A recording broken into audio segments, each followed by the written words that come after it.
Que a paz esteja conosco. Como sempre, é uma alegria grande nós estarmos reunidos com este propósito de estudar Deus e o Universo. Com muita alegria, nós estamos hoje no penúltimo capítulo. Então, é a nossa penúltima reunião, né? De forma que ficamos muito felizes por terem empreendido esse estudo. Vamos começar então. O nosso 19º capítulo do livro Deus e o Universo, que se intitula A Alma e Deus. Porque agora que nós percorremos as 18 lições que o Balde nos proporcionou a respeito das nossas origens, a respeito da formação do nosso universo, do fim último de nossas vidas, depois que nós percorremos todas essas lições, fica claro agora nós constatarmos algo extraordinário que nos deveria deixar imensamente felizes. É a nossa certeza da nossa natureza divina. Eu acho que isso tem um valor extraordinário, porque isso nos abastece com uma fé imensa no nosso futuro. Que o nosso futuro, inquestionavelmente, ele será grandioso, será pleno e será, sobremodo, feliz. Nós dizemos que estamos condenados a isto, né? Condenados à felicidade e ao amor pleno. Isso deveria nos deixar muito felizes, né? Ao olharmos distante assim no nosso horizonte e sabemos que lá no final todas as dores serão superadas, não existirá a morte, não estaremos limitados mais em corpos de qualquer natureza que seja, estaremos estendidos ao infinito e conectados com o nosso Pai. Então isto é uma notícia extraordinária para nós, porque há pouco nós achávamos que nós iríamos caminhar eternamente pela estrada da evolução, crescendo, chegando à angelitude, mas jamais nos abraçando a Deus numa identidade perfeita entre pai e filho. E agora temos essa certeza, né? Então vamos começar o nosso estudo. Trouxemos essa gravurinha aí para vocês. Vocês acham que essas pequenas sementes que se desprendem do dente de leão, essa plantinha, né, tão delicada que a gente sopra ao vento e ela solta as suas sementes aladas, não é? Que são levadas pelas brisas a terras distantes, né? Vocês acham que essa sementinha é diferente da planta que a originou? Ela é igualzinho, não é?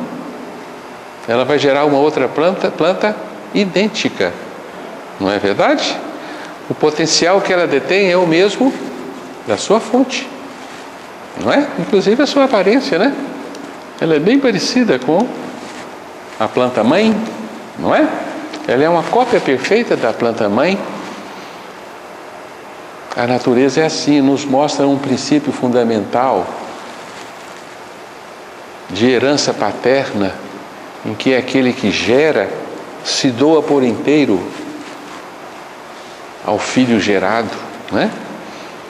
Então nós temos certeza absoluta de que Deus criou deuses, não poderia ser diferente, né? E nós voamos assim, ó, com essas sementinhas, vamos parar longe, né? Aparentemente longe, mas a nossa natureza permanece exatamente a mesma. Nós estamos fantasiados de homem. Não é uma boa fantasia, é uma fantasia limitada, né? Que se degenera, vai ser carcomida pelo tempo. Desculpe minha palavra, né? Vai se apodrecer, né? Não é uma boa coisa, né? Mas apenas temporariamente. Porque não fomos criados assim e não vamos permanecer assim para sempre, né? Então aqui nós tentamos expressar para vocês uma ideia exata da gênese do ser, a gênese da alma, do espírito, né? Ele é feito de uma porção divina e não poderia ser diferente, porque Deus só tem a oferecer a sua própria substância. Ele não tem nada diferente a oferecer aos filhos do que não a si mesmo, sobretudo porque Ele é o império do amor, e o amor impede que Ele dê menos para o filho do que ele é e do que ele tem, né? Como nós damos aos nossos filhos o que temos, ao máximo. Não é verdade? Nós copiamos instintivamente esse sentimento que é divino, né? Então nós somos feitos de substância divina. A substância primordial que nos faz é o pensamento de Deus. Então nós somos feitos de um infinito oceano vibrante. Nós somos feitos de infinito, nós não temos limites. É uma ilusão esses limites que guardamos na atualidade de corpo. A gente acha que acaba aqui, né? Nós somos infinitos. É difícil se convencer disso, mas é verdade, né? E mais interessante ainda é que nós somos infinitos por dentro. Nós temos um abismo interior que não conseguimos alcançar os seus limites, né? Então eu estou enxergando uma casquinha aparente de tudo que eu sou. E nós somos feitos de condensação da substância divina, como se o divino fosse um oceano imenso e gerasse redemoinhos, que nada mais são do que concentração da água do oceano, porque só existe a água do oceano, né? Tá certo? Então os redemoinhos, né, flutuantes nesse oceano divino, né, dançantes, são feitas da mesma substância do oceano. Não poderia ser diferente. É inconcebível que fosse diferente, né? Portanto, o universo é feito de uma substância pensante, que é uma substância divina, que está no próprio cerne da matéria. O átomo é um redemoinho de substâncias divinas, porque tudo é feito de substância divina. Então tudo está dotado da capacidade de ser e de existir. Então o universo não tem refúgio, não tem nada morto no universo. É um absurdo admitir que o universo está feito de um substrato morto, como muitos julgam a matéria, né? Como se fosse um refúgio do universo. Não tem como. Tudo está feito de água do oceano. A própria matéria é feita de substância divina. Tudo é oriunda do pensamento de Deus, né? Não fosse assim, nada existiria. Então essa é a patente prova da existência de Deus. Deus existe porque tudo existe. Se Deus não existisse, não existiria nada, né? De onde viria tudo que existe? De onde? Não tem que ter uma fonte para tudo que existe? Não tem? Veio do nada? Como que o nada gera alguma coisa? Não pode, né? Então, se não existisse essa substância que preenche o universo e tudo forma, não existiria nada. O mais completo vazio, né? Que nem escuro seria. Porque o vazio não é claro nem escuro, o vazio não é grande nem pequeno. Não é assim? A gente nem entende o que é o vazio, mas seria um nada. Mas o nada não existe. Não existe o nada no universo, né? Então nós somos redemoinhos dessa substância divina. E aí a gente começa a entender o que o Baldi quer nos dizer sobre a nossa relação com Deus, a relação da alma e Deus. Essa relação é muito mais íntima do que nós imaginávamos, né? Então o Baldi nos diz: o próprio homem, que se situa no ápice da evolução biológica, não tem consciência senão de uma parte ínfima, uma parte mínima da sua vida. Temos então que atribuir ao consciente universal esse conhecimento que as individuações isoladas do ser não possuem. O Baldi dá um nome elegante para isso, né? Imanetismo panteísta. Não precisa decorar não, viu? Não cai na prova não, né? Que é um nome complicado, né? Tá certo? Imanetismo panteísta. O que espera o homem a despertar no superconsciente é o Deus imanente, o consciente cósmico. Ali já está escrita a resposta a todos os porquês, feitas todas as descobertas, evidentes são todos os mistérios. Então nós colocamos mais uma vez esse redemoinhozinho aí para vocês entenderem de que está feito um redemoinho? De ar, não é? Dos elementos da atmosfera, não é verdade? O redemoinho, ele concentra a atmosfera, o ar. Ele não tem outra coisa para se fazer, não é? Ele é feito daquilo, ele é uma individuação de uma substância que o envolve, na qual ele existe, né? Então ele apenas concentrou em si uma substância e se formou a partir disso. Então o nosso eu é esse redemoinhozinho, né? A gente chama de vórtice. O eu é um vórtice. O Baldi dá este nome, né? O vórtice vital, né? Que chama de raio globular também, na grande síntese, né? Então somos um pequeno redemoinhozinho feito de forças de convergência que nos dão a sensação de ser e de existir e nos fazem uma criatura independente do todo, mas ilusoriamente independente. Porque somos independentes apenas enquanto turbilhamos em torno do nosso eixo, né? Se deixássemos de turbilhar em torno do nosso eixo, nós nos desfazeríamos no todo, né? Então nós nos concentramos no eixo, que é o ponto de formação do nosso ser. Aí está a gênese do espírito, né? O espírito foi gerado ao ser dotado por Deus da capacidade de condensar em torno de si a substância divina. E essa substância é pensante, é inteligente, ela é animada pela consciência divina, pela mente divina. Portanto, o universo todo está impregnado da mente divina. Nós respiramos a mente divina a todo instante, nós vivemos imersos na mente divina. E sem esse substrato, esse estofo que forma a realidade, nada existiria. Né? Então tudo está impregnado de princípios divinos. Olha que interessante, né? Tudo está impregnado de princípios divinos, em diversos graus, dos menores aos maiores. Nós estamos no meio da jornada, né? E já percebemos uma parte maior desses princípios que alimentam a nossa inteligência, o nosso saber, a nossa consciência, as nossas habilidades de percepção, de sensibilidade, né? Isso tudo é alimentado pela mente divina, né?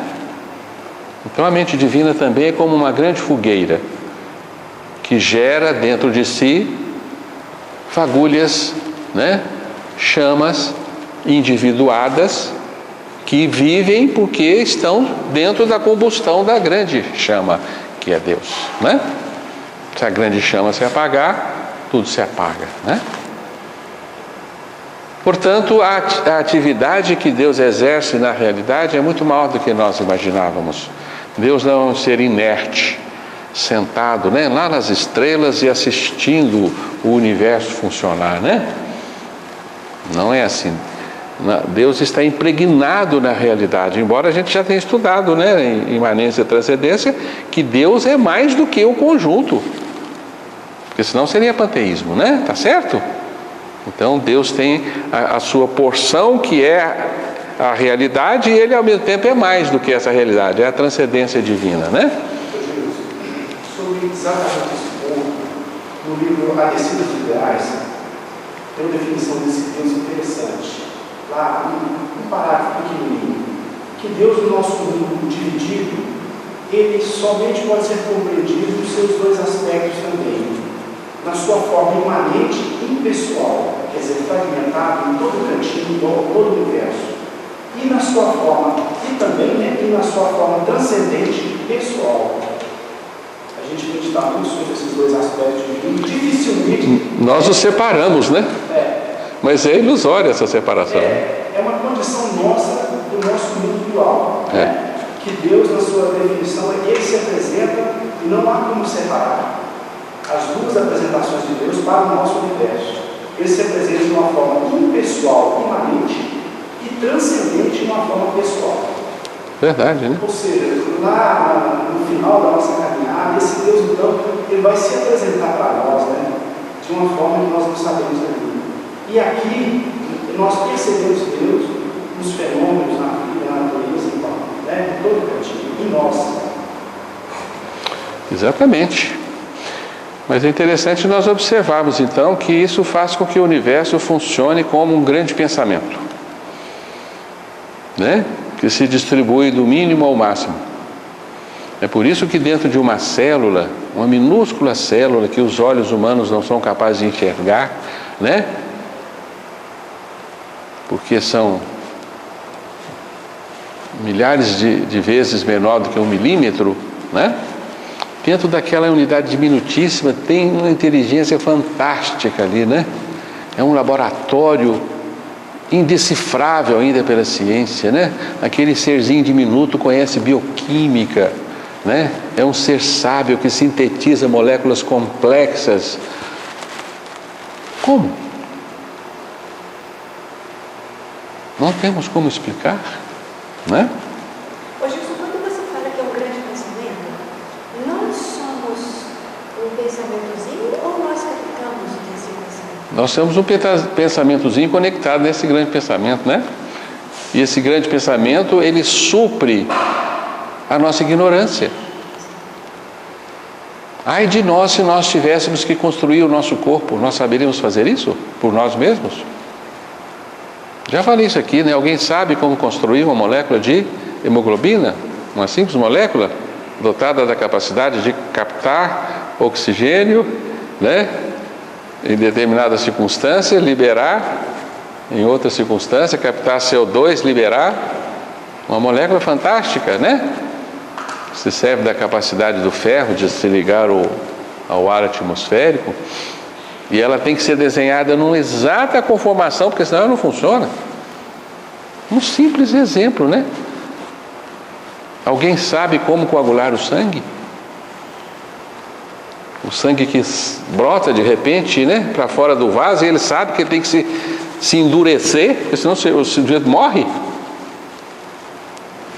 É porque esse pensamento perfeito está aí, todos os Não, basta você estudar a coagulação do sangue e você vai ver como é que o negócio é disparado com reações intrínsecas e extremamente inteligentes para que aquela substância líquida de repente se torne sólida.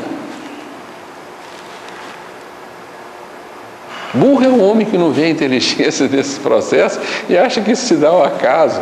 O sangue aprendeu a se coagular pela evolução, né? Idiota é o homem, né? A sua fraca inteligência. Como que o João de Barro constrói a casa dele? Como que os animais sabem o que deve fazer? Como que uma formiguinha sabe sair de casa e voltar para casa? Né? Imaginaram? Uma formiguinha miudinha assim, ó, que está lá em cima da sua mesa, da sua casa, catando fareirinho de pão, e a casinha dela está na perspectiva dela a quilômetros de distância. Eu já suponho que ela não localiza o farelo, né? É. E como que ela sabe o que ela tem que comer? Não é? Existe uma inteligência inserida na natureza que é nitidamente suprida pelo consciente universal. Acho que o Baldi chama atenção para nós aí, o consciente universal. O que ele chama de consciência cósmica? Consciência cósmica ou consciente universal. É a mesma coisa, né? Então essa consciência universal, esse consciente universal, consciência cósmica, preenche todo o infinito do universo. E nós estamos mergulhados. E então ele supre com a inteligência necessária todos os fenômenos do universo, para que todos funcionem segundo as suas necessidades, adequados à sua posição e à sua função, né? E o universo exista e subsista como um organismo onde impera uma ordem. Vale reforçarmos que no universo em que vivemos, que é o universo produto de uma derrocada, né, de uma queda do espírito, ele se impregnou da desordem, do caos, que não é pertinente à inteligência divina. Por isso o nosso universo está contaminado com a desordem, que gera caos, gera morte, gera destruição, né? Mas vem a ordem de novo, né? E refaz. Então o nosso universo é produto dessa luta entre a ordem e a desordem, porque é produto de uma cisão, né? É produto de uma separação da ordem divina. Nós já estudamos isso, é o ponto central de Deus, o universo, né? Tá claro? Por isso no nosso universo não há uma ordem perfeita, porque esta ordem está contaminada pela desordem oriunda do espírito que caiu, do espírito que se evadiu do reino de Deus e agora está voltando, né? Essa é a temática geral de Deus e o universo, né? Tá claro? Mas ainda assim a ordem impera sobre a desordem. E cada vez que a evolução avança, a ordem predomina cada vez mais sobre a desordem. Por isso o universo está caminhando, o nosso universo, da desordem para a ordem, do caos para a perfeição. Mas ele não foi criado assim. Deus não criaria a desordem para ordená-la depois, né? A desordem é produto da queda dos anjos, da revolta do espírito. Essa aí é a temática, essa é a temática fundamental, né? Então, temos dito isso para que tenhais paz. No mundo tereis aflições. Aqui é o mundo das aflições, né? Das desordens. Das desordens. Mas tem de bom ânimo, eu venci. Venceu esse antissistema, né? Que o Balde chama, né? Esse sistema, né? A vitória, né? Exatamente. Então é impossível nós duvidarmos da presença dessa inteligência universal, desse consciente universal. Nós estamos mergulhados nele como um mergulhador está imerso num grande oceano, né? Nós já falamos disso aqui com vocês, né? Jesus, né? Oi? E ele conviveu com Jesus, né? Acreditamos que sim, né? Por isso que ele traz essas lições. É alguém que tem conhecimento de causas, né? Então nós somos como esse mergulhador aí, ó, imerso nas profundezas do oceano, porque ele caiu lá embaixo, agora ele tem que subir, né? As trevas que existem ao seu redor são produtos dele, mas Deus lhes dá uma fagulha de luz na sua consciência para que ele se ilumine e possa caminhar, né? Então, à medida que o espírito vai desde as profundezas do oceano, vai ascendendo, essa luzinha vai se ampliando cada vez mais. Começa com um fósforozinho, passa por uma velinha, né? Uma lamparina, um lampião, né? Uma lanterna, um abajur, né? Uma lâmpada, um farol, e assim vai crescendo, né? E iluminando porções cada vez maiores deste oceano, desse consciente universal, que para ele vai se tornando conhecido.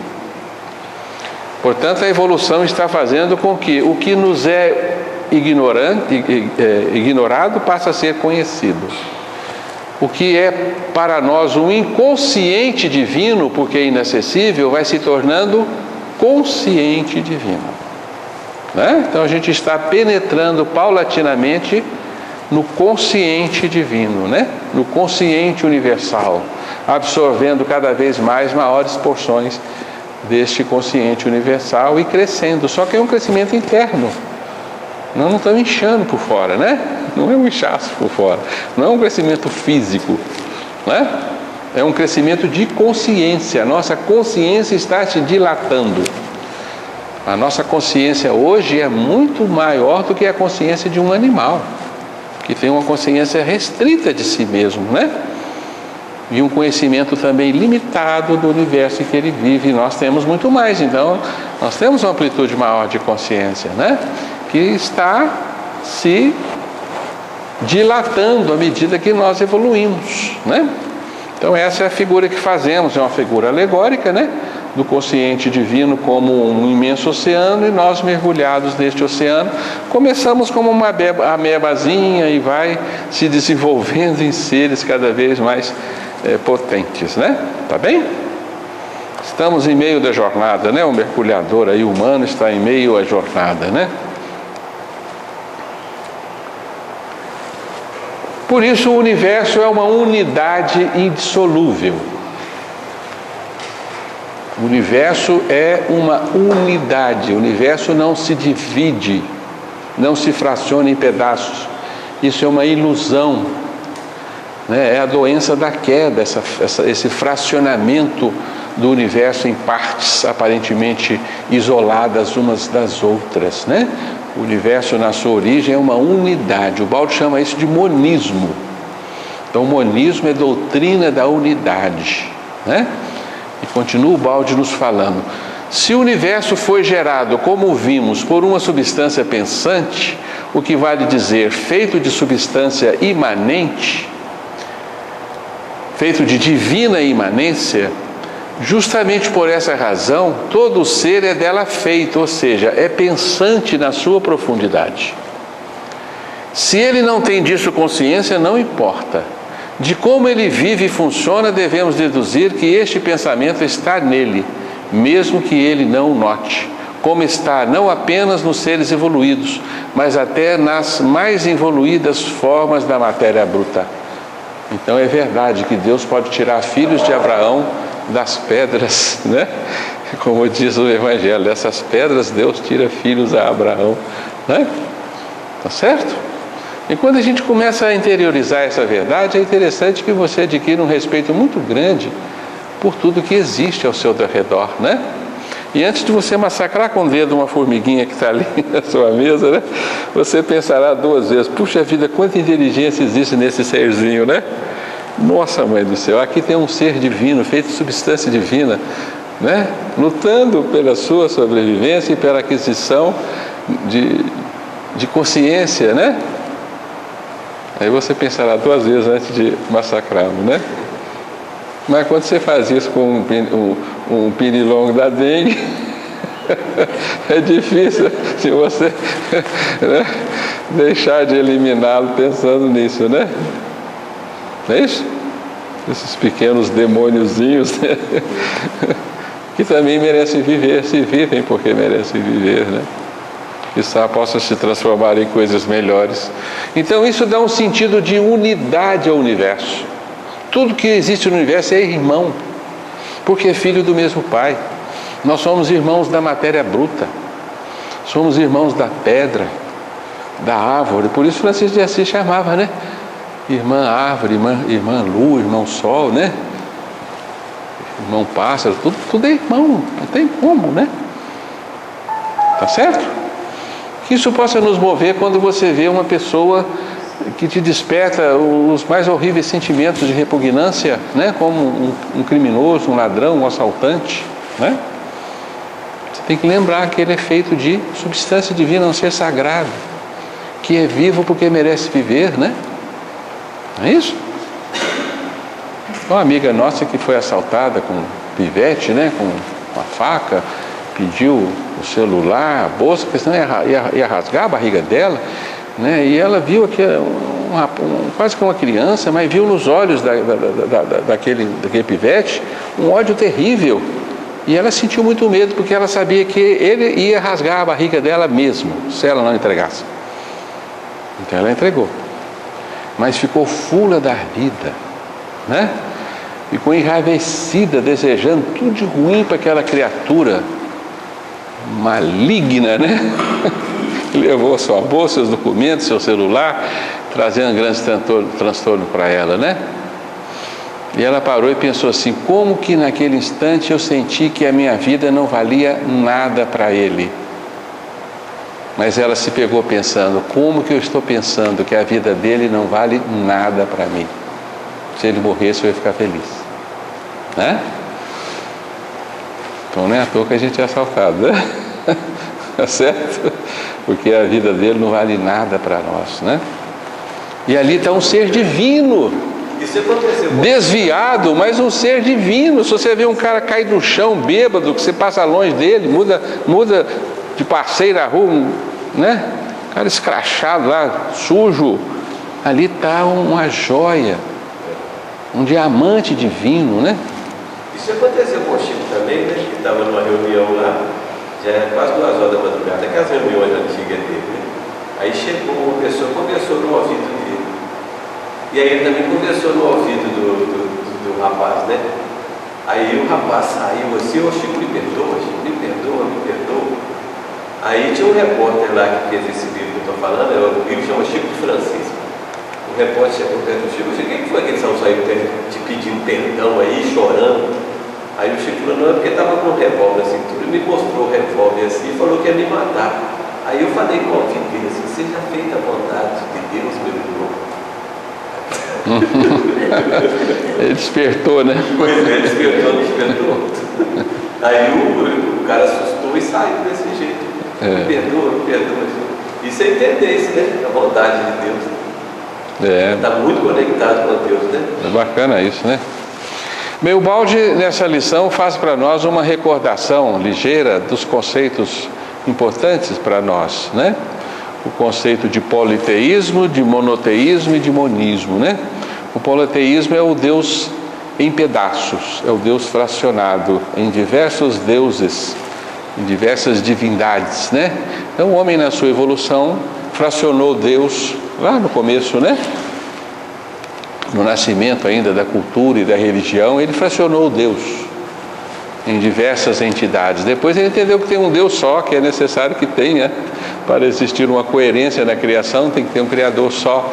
E ele criou um Deus monoteísta, que é o Deus apartado da criação, é o Deus que está lá nas alturas, que criou este universo, né? Rege esse universo, mas ele não pertence a esse universo. É isso? Nós somos nada mais que uma máquina que ele criou, né?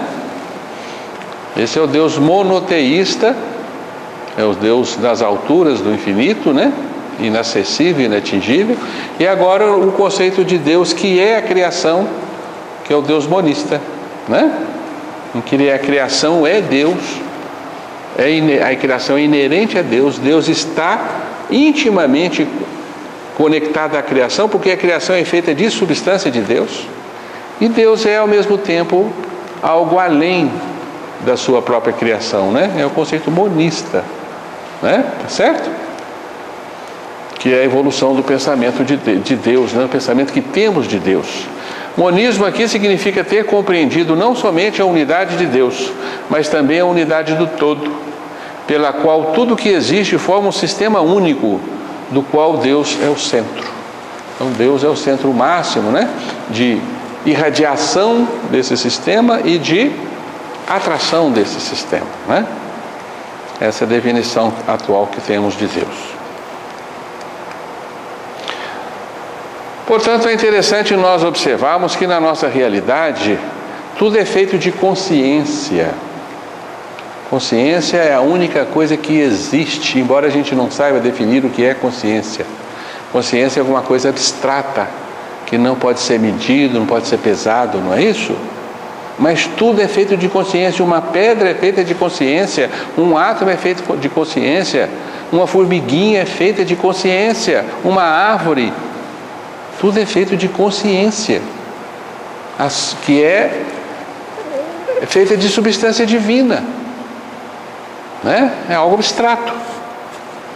Tá claro? Nós não conseguimos definir o que é consciência, não sei entendendo o que é consciência. É a fagulha de Deus, é a concentração da substância de Deus que forma um eu, uma individuação aparentemente separada do todo, aparentemente, né?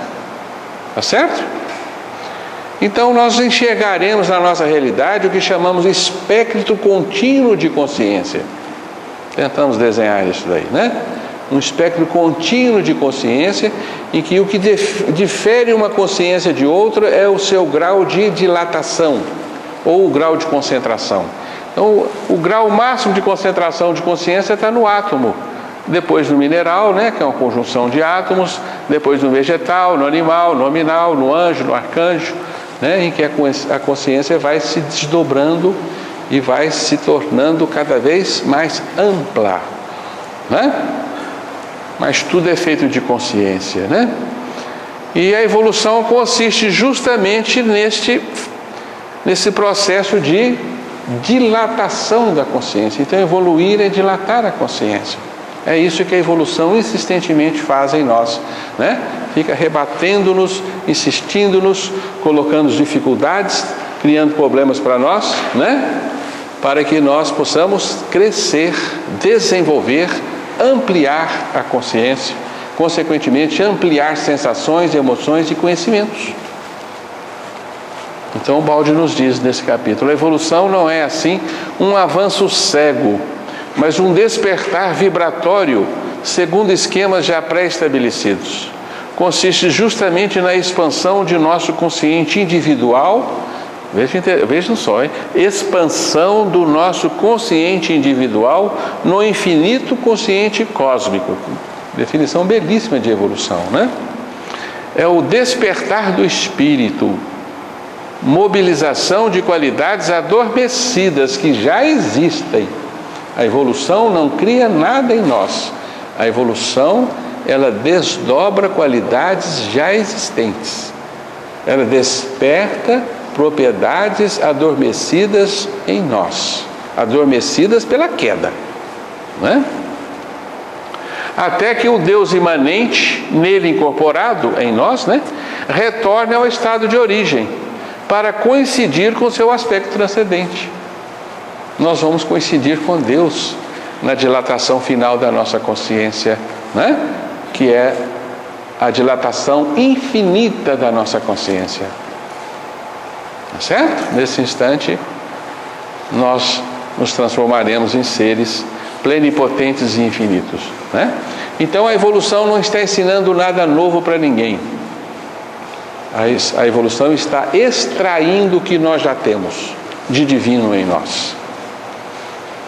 Assim, então ninguém aprende nada. Nós estamos recordando. Tudo que é possível saber já existe dentro de nós. E a gente não sabe, né? A gente se vê tão burrinho e tão ignorante, né? Mas é uma ilusão. Todos nós somos seres sábios, ao extremo e não sabemos disso. Isso que está falando aí, o Paulo já falou, né? Paulo, né? Falou lá. Paulo de Tarso. Não falava essas coisas? Falava. Aqui eu estou lembrando daquela passagem aqui, fala: desperta, ó tu que dormes. Nós estamos só dormindo, ignorante porque estamos dormindo. Não é? Isso. Desperta-te dentre os mortos. Dentre os mortos, né? Que somos nós, né? Quem fala desperta do que dormes é o Baldi.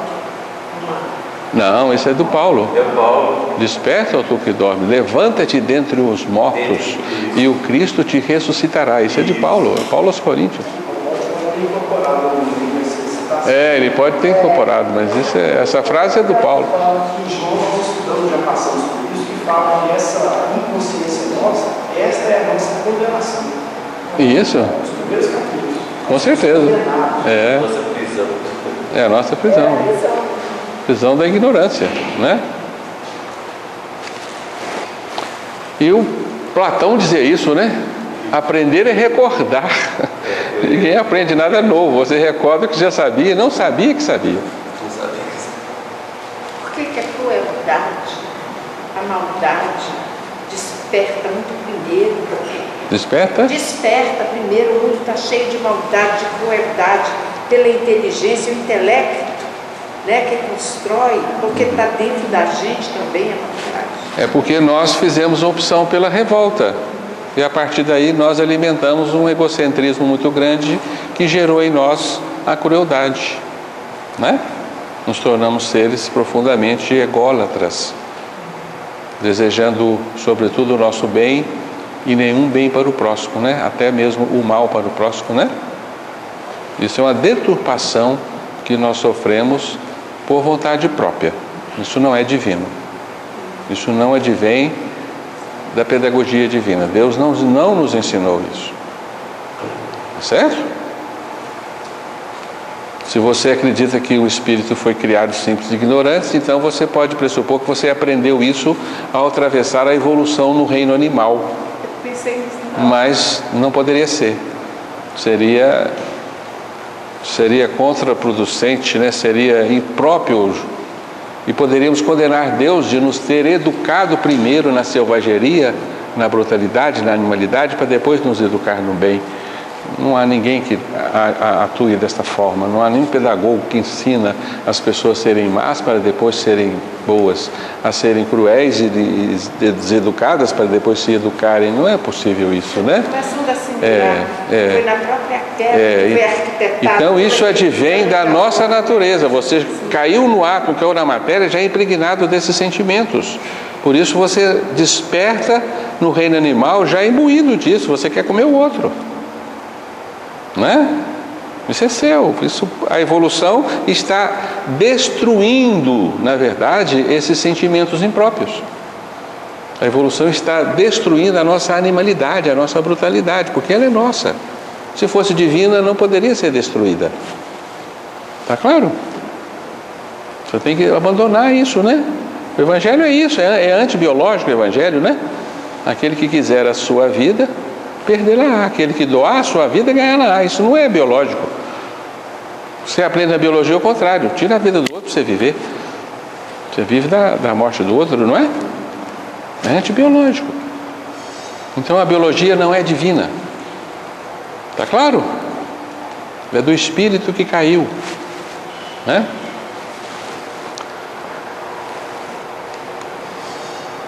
Então vamos seguir aqui o nosso capítulo, né? Nós sofremos então a contração da consciência. E essa é uma figura horripilante, mas para mim é a melhor imagem que temos de nós mesmos. Nós estamos presos nessa gaiola de pedra que é o nosso corpo, né?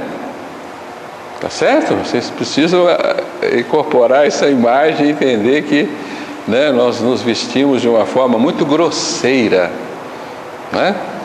Nós estamos vestidos de uma forma ridícula, porque Deus não nos fez para nos prender em corpos. Não é próprio para um Deus. Não é à toa que Adão, depois do pecado, sentiu vergonha de estar nu, né? Fez uma tanguinha de parreira de uvas, né? Folhas de uvas, e Deus ficou com dó e teceu para ele uma canga com pele de carneiros, né? É o nosso corpo físico, né? Tá certo? Então essa figura é extraordinária, né? Ela é a nossa própria realidade. Isso aí não é de Ubaldi, só achei interessante que outros autores estão despertando para esse conceito, né? Devido à capacidade da matéria de conter consciência, surge um espectro contínuo de realidades. Olha lá, a matéria contém consciência. Conceito que nos interessa, né? Assim, uma rocha conterá menos consciência que uma planta ou um cão. Isso deixa a rocha um menor grau de controle sobre seu meio ambiente, um menor número de respostas possíveis e, em consequência, menos livre-arbítrio. Se é que se pode falar de livre-arbítrio de uma rocha, porque ela caiu num férreo determinismo, né? Mas tem autores pensando exatamente isso, e o Ubaldi está nos dizendo, né? A rocha não deixa de ter uma luz. Mas a pedra não deixa de ter uma luz também. É difícil imaginar que luz que é essa que ela vê, mas ela é substância divina também, né? Eu lembro uma vez que eu sonhei que eu fui num lugar que todas as pedrinhas que estavam no chão tinham uma luz. Ah, é? Uma luz preta, uma luz azul, mas uma luz muito bonita. É um espírito que está preso ali, né? Que coisa bonita é essa aqui? Todas as pedrinhas tinham uma luz. Isso é um sonho que eu tive. É interessante. Aí o Ubaldi desse capítulo nos recorda do conceito de subconsciência, consciência e superconsciência, que nós não vamos parar nisso porque já foi estudado, né? Mas dentro dessa proposta, então, fica fácil de entendermos, né? Que a consciência é aquela região do inconsciente divino que nós nos sentimos conscientes da realidade, é onde mora o eu, né? Mas tem uma região superior, que é o superconsciente, que nós vamos conquistar à medida que dilatarmos a nossa consciência, e tem uma região inferior, que é aquela que nós já passamos por ela e já conquistamos, nosso passado, né? Então temos dentro de nós o passado, o presente e o futuro, E à medida que esse futuro se torna presente, haverá um outro futuro e assim sucessivamente, né? Nós evoluímos dentro dessas chamadas casas mentais, né? Subconsciente, consciente e superconsciente são graus de consonância atingidos pelo ser em relação ao pensamento divino. Então essas são moradas do eu, né? Na sua relação com o pensamento divino, o grande inconsciente no qual ele está imerso. E à medida que ele evolui o seu eu, esse inconsciente divino vai se transformando em consciente, né? Então aqui temos uma outra representação da hierarquia da consciência nos seus três andares, nas suas três casas, né? Que são três formas de percepção do divino em nós, né? Tá certo? O superconsciente são as percepções do divino que estão nos acenando no dia de amanhã. O consciente é aquilo que estamos trabalhando na atualidade. E o subconsciente, o que já foi trabalhado e absorvido e funciona em nós como automatismos, né? Vamos deixar esse tema que já foi muito estudado. Portanto, para que nós possamos aumentar progressivamente a nossa relação com Deus, nós precisamos dilatar a nossa consciência, não é verdade? Precisamos deixar o passado impróprio para isso, né? A brutalidade do passado. E temos que nos servir na atualidade de algumas ferramentas importantes. Uma delas é a sensibilidade, né? E a evolução está progressivamente nos tornando seres cada vez mais sensíveis. Diz lá o Isaías, né? Tirarei do teu peito o coração de pedra, né? O coração insensível, duro, embrutecido, né? E colocarei um coração de carne, um coração de sentimentos, né? É o que está acontecendo conosco na evolução, né?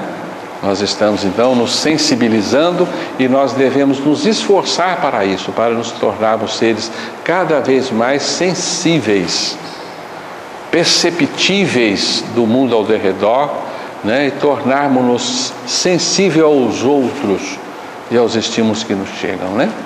Para isso nós devemos aprender a fazer da dor do outro uma dor nossa. É um mecanismo de sensibilização importante para nós, né?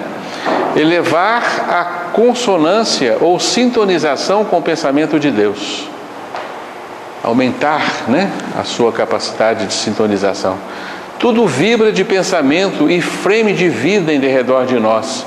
E não sabemos pôr-nos em contato com esse maravilhoso universo saturado de Deus, porque não estamos sensibilizados, não sabemos vibrar em uníssono para ouvir e responder. Haverá solidão para qualquer alma nesse universo quando ela entender que ela está mergulhada em Deus? Claro que não, né? O sentimento de solidão é uma doença da alma que está apartada do divino, né? Haverá possibilidade de temores, receios e inseguranças para aquele que se sente unido ao divino? Não. As nossas inseguranças, incertezas, temores são frutos da nossa doença de sentirmos-nos apartados do divino, né? E a nossa falta de fé também, não é verdade, né? Então, quando a gente se convencer disso, não haverá limites para as nossas potencialidades, né?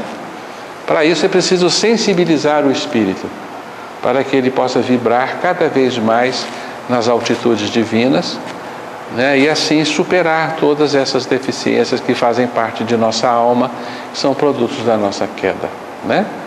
Nossos temores, nossas inseguranças, nossas carências, nossas fragilidades, né? Que nos produzem tantos sofrimentos na vida.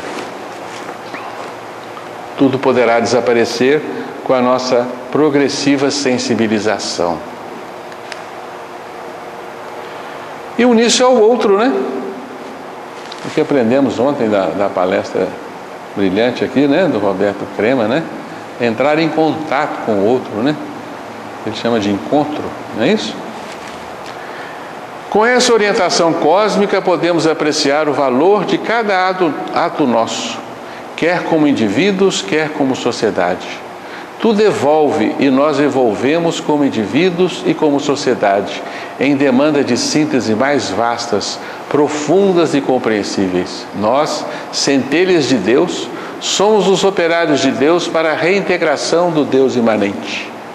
Cada vez que uma alma se irmana a outra, um fragmento de Deus se uniu a outro fragmento e um passo foi dado para a reunificação. Né? Isso também é extraordinário. Ninguém vai a Deus sozinho, né? Se a gente for ao céu sozinhos, Deus vai nos perguntar: cadê, né, a sua esposa? Cadê os filhos? Cadê os vizinhos, né? Cadê aquele vizinho chato? Tem que buscar ele também, né? Cadê o cunhado? Pela, vai lá buscar ele. Volta lá no inferno, meu filho, né? Então nós não vamos chegar sozinhos lá no alto, não, né? Ninguém sobe sozinho. Nós só subimos à medida que nos abraçamos em nossas dificuldades, né? Compartilhando os nossos conhecimentos, né? Compartilhando experiências, aprendendo junto, porque fazemos parte de uma grande massa que se desgarrou de Deus e que precisa reconectar-se a Deus. Mas sozinho será impossível isso, né? Por isso o nosso lugar é aqui na Terra. Ninguém pensa que vai morrer e vai para um planeta iluminado e evoluído, aí muito longe da Terra, né? Porque muitos falam assim: eu quero morrer, não quero nem saber mais desse planeta infernal, né?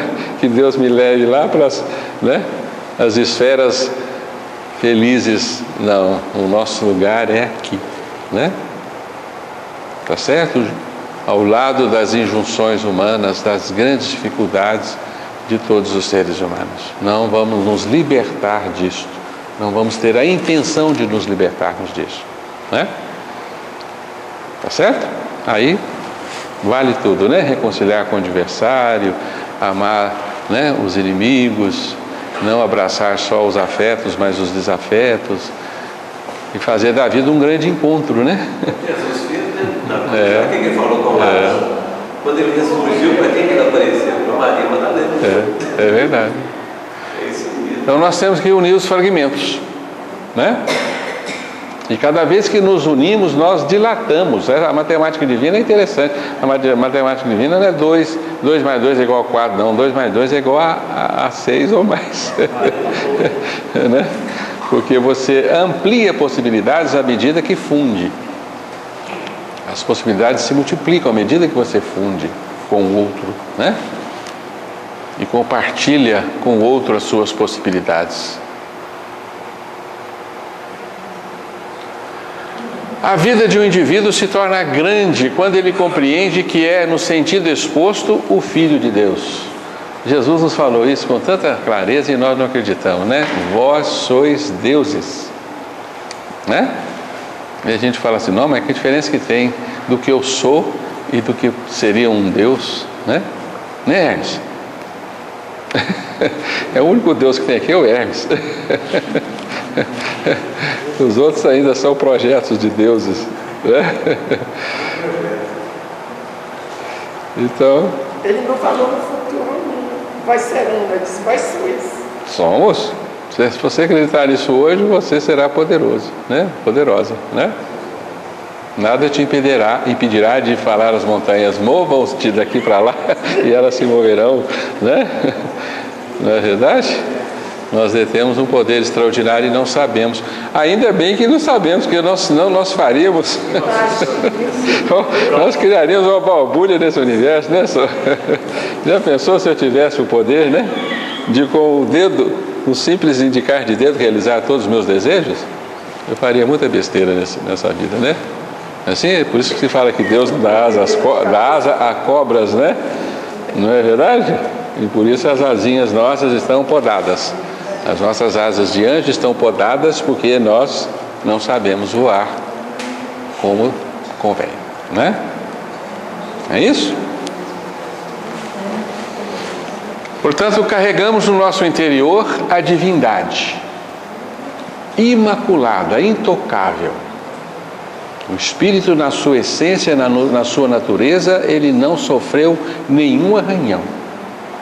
O nosso ser imaculado, feito de substância divina, continua divino e íntegro. O que o que está machucado em nós, deteriorado em nós, o que se transformou em nós, é uma parte ilusória de nós mesmos, né? Então a gente é igualzinho aqueles bonequinhos de videogame, sabe? Que morre à toa, né? Você distrai um pouquinho, ele morre. Você aperta o botãozinho lá, ele pula lá de novo, né? A gente é igualzinho esses bonequinhos. Aquilo é ilusão, não é? Completamente ilusório. Ele vive ali naquela telinha que é um universo ilusório, né? Cria dificuldades para ele mesmo, ilusórias, né? Ele é um ser que copia a nossa realidade, né? Vivemos esse grande videogame sem sabermos que na verdade, né, nós pertencemos a um outro universo e não a este. Portanto, é imprescindível desenvolver o nosso eu.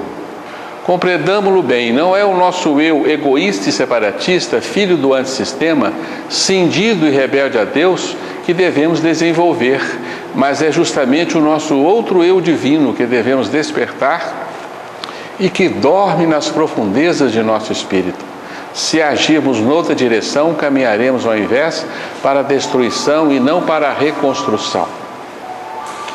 Estejamos atentos ao que é que nós temos que desenvolver em nós. Não é o nosso ego, não é o nosso personalismo, não é o nosso individualismo. Se nós investirmos nisso, aí de nós vamos nos apartar do divino. O que tem que crescer em nós é a nossa parte sagrada, é o nosso eu profundo, né? É o que tem de mais sagrado em nós, isso é que precisa ser desenvolvido, né? Porque a gente pode pensar que desenvolver o eu é crescer, ter uma conta bancária maior, né? E vai para fora, né? É uma mera ilusão, né? Não é nada que possa ser medido e pesado. São todos os valores imponderáveis do nosso ser.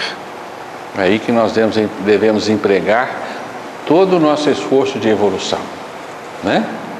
É só pensar assim, isso que eu estou investindo, eu posso levar para outra vida? Se você diz não, então não vale a pena. Isso que eu estou investindo, eu posso levar para onde eu for? Quando eu morrer eu vou levar? Isso vale a pena. Então a gente tem que investir em afeto, em sensibilidade, em conhecimento, em moral, né? Em ciência de vida, né? São os valores que levamos. O resto é ilusório, né? O resto, na verdade, nos faz crescer para fora. E crescer para fora é doença. Crescer para dentro é que importa. Isso é que é saudável. Crescer para fora gera tumor, né? Formações tumorais. Precisamos do amor ao próximo para isso, né?